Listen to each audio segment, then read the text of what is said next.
வணக்கம். நான் கிருஷ்ணகுமார், தமிழக வெற்றி கழக கன்னியாகுமரி மத்திய மாவட்ட செயலாளர். நாங்க தமிழக வெற்றி கழகம் சார்ந்து இந்த மக்களின் குறைகளை கேட்டு நேரில் சந்திச்சப்போ பெரும்பாலான மக்கள் சொன்னது இந்த கேன்சர் நோயால மக்கள் இவ்வளவு பாதிக்கப்பட்டிருக்காங்க, இதுக்கான முறையான மருத்துவ வசதி இது மக்களுக்கு கிடைக்கல. இத பத்தி நாங்க ஒரு ஆய்வு எடுக்கும் போது 2018 கணக்கெடுப்பின்படி கன்னியாகுமரி மாவட்டம் 4வது இடத்துல இருக்கு. ஆனா இப்போ இருக்க அடிப்படையில் பார்க்கும்போது கன்னியாகுமரி மாவட்டம் முதல் இடத்துல இருக்க கூட வாய்ப்பு இருக்கு.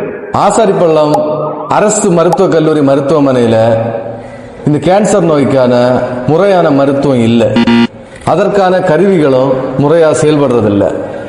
இதனால இங்க இருக்க மருத்துவர்கள் இந்த மக்களை பக்கத்தில் இருக்க திருநெல்வேலி மாவட்டத்தில் சிகிச்சைக்காக அனுப்புறாங்க. அங்க மக்கள் போகும்போது அவங்களுக்கு அடிப்படையான படுக்கை வசதி கூட இல்லை.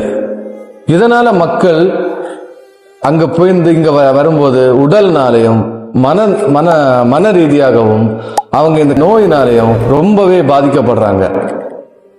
கன்னியாகுமரி மாவட்டத்தில் ஒரு அமைச்சர், 5 எம்எல்ஏ, ஒரு எம்பி, இவங்க இவ்வளவு பேர் இருந்த பிறகும் இந்த நோய்க்கான ஒரு ஆராய்ச்சி, இதற்கான அடிப்படை வசதிகள் இவங்க எதுவுமே இதுக்கான எந்த ஒரு நடவடிக்கையுமே எடுக்கல.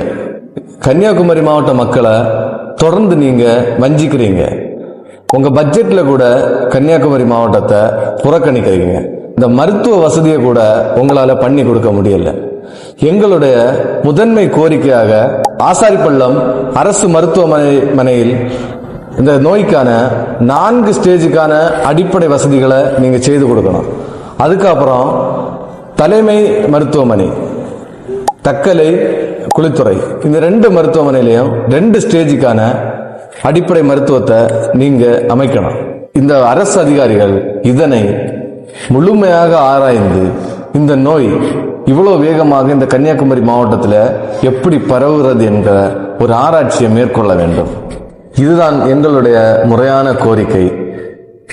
2026 கழக தலைவர் தளபதி அவர்களின் ஆட்சி அமைந்தவுடன் இந்த மக்களின் கோரிக்கை முழுமையாக நிறைவேற்றப்படும். ஆனால் இதற்கான கால அவகாசம் 8 மாதம் உள்ளன.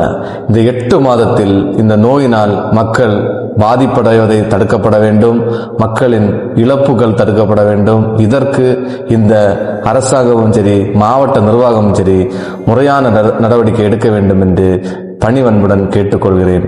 நன்றி, வணக்கம்.